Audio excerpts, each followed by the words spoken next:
நான் சீமான் முத்தி போச்சோ? கேள்வி கேட்குறேன் சொல்லி கேள்வி கேட்டிருக்கீங்க.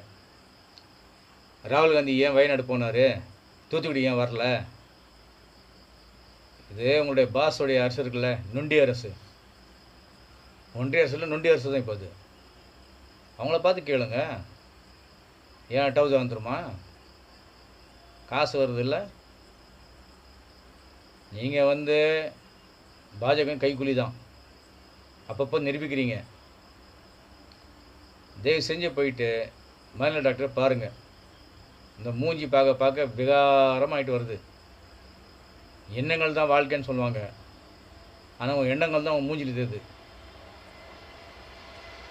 இல்லை காசு பணம் தான் பிரச்சனை, இது மாதிரிலாம் செய்ய தோணுன்னு சொன்னால் வேலை போய் பண்ணுங்களேன்.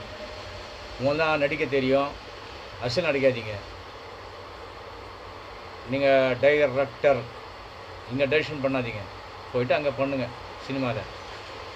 அதான் ஒழுங்காக பண்ண முடியாதான் இங்கே வந்திருக்கீங்க. சினிமாவில் தொத்தி விட்டாங்க உங்களை, கண்டுக்கிறது ஆள் கிடையாது, சீண்டுறதுக்கு ஆள் கிடையாது. அரசியல் இங்கே கூட உங்களை யாரும் கண்டுக்கிறது இல்லை, அதனால் எல்லோரும் சீண்டுறீங்க. தேவலாகலாம் பார்த்துருக்கீங்க. முத்தி போச்சு உங்களுக்கு. பணம் சேர சேர சேர முத்தி போயிட்டுருக்கு.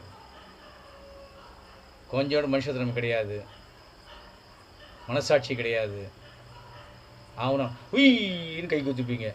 பெரிய வேலை எவனால பண்ண முடியாத வேலை பாருங்க அது. ஏய் உயின்னு கை தூக்கிட்டா பெரிய சாதனை. அதை காமிச்சு நான் வந்து 10 தம்பிங்களாம் ஏமாத்துறீங்க. அந்த தம்பிங்களையும் இப்போ திந்துட்டாங்க நிறைய பேர். அவங்களை புரிஞ்சிட்டாங்க, வெளியெல்லாம் வந்துட்டாங்க. எங்கே போகணும்னு தெரியாமல் தான் சில தம்பிங்களாம் மாட்டிங்கிறாங்க. ப்ளீஸ் அவங்களாம் வாழ விடுங்க, இப்போ அவங்க பொழப்பை பார்க்கட்டும். உங்களுக்கு தான் பணம் வருது இல்லை, நீ தான் பிச்சை எடுக்கிறாச்சே. பிச்சை எடுத்து சாப்பிட்றாள் நீங்கள், இப்போ பிச்சை எடுத்து சாப்பிடுங்க.